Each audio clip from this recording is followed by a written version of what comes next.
नमस्कार। Political pitch पर आप सभी लोगों का स्वागत है। चर्चा करेंगे बिहार की राजनीति को लेकर के, क्योंकि बिहार में इसी साल विधानसभा का चुनाव होना है। इसके लिए राजनीति भी खूब गरमाई हुई है। एनडीए से लेकर के महागठबंधन और जन स्वराज भी इसके लिए प्रयास करने में लगी। आरोप प्रत्यारोप से लेकर के अपने संगठनों को मजबूत करना और जनता तक पहुंचने की होड़ मची हुई, जहां जन स्वराज भी बिहार में एक तीसरी शक्ति बनने का प्रयास कर रही है और इसके फलस्वरूप वो कभी आरजेडी पर तो कभी जेडीयू पर कटाक्ष करती रहती। प्रशांत किशोर की जन स्वराज ने यह कहा है कि बीजेपी और जेडीयू अलग अलग चुनाव लड़ करके देख ले, जेडीयू की सीटें और कम हो जाएगी। भारतीय जनता पार्टी के लिए मजबूरी है कि वो जेडीयू के साथ ही चुनाव लड़ेगी।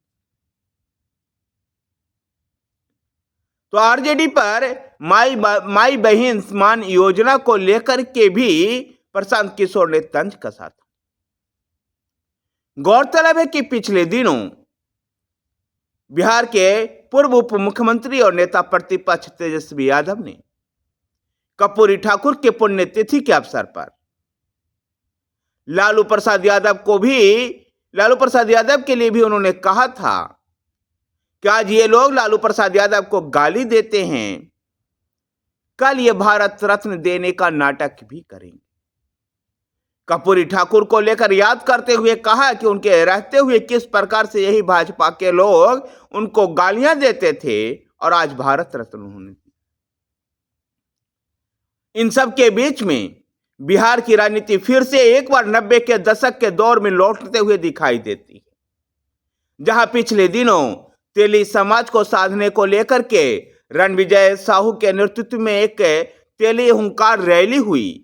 उस रैली को तेजस्वी यादव ने संबोधित किया। कर्पूरी ठाकुर के पुण्यतिथि के अवसर पर नाई समाज को साधने का प्रयास तेजस्वी यादव करते हुए दिखाई दिए। तो बिहार के राजधानी पटना में याद कीजिए, पटना के गांधी मैदान का 1994 का समय जब कुर्मी हुंकार रैली हुई थी और उसी रैली के जरिए नीतीश कुमार पिछड़े वर्ग के नेता के रूप में उभर करके सामने आए थे। फिर से एक बार बिहार में कुर्मी हुंकार रैली आयोजित होने वाली है। इस बार इसकी जिम्मेवारी भाजपा के विधायक मंटू सिंह के हाथों में। जिस प्रकार से तेली हुंकार रैली के बाद नाई समाज को साधने का प्रयास करना और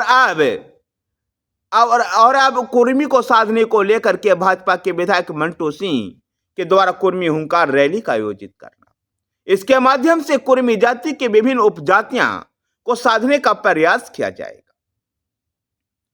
1994 का वो दौर था जहां कुर्मी हुंकार रैली करके बिहार में पिछड़ों के नेता बने नीतीश कुमार और उसके बाद केंद्र की राजनीति में सक्रिय रहे। 2005 में जब बिहार में एनडीए को बहुमत मिला तो बिहार के मुख्यमंत्री बने।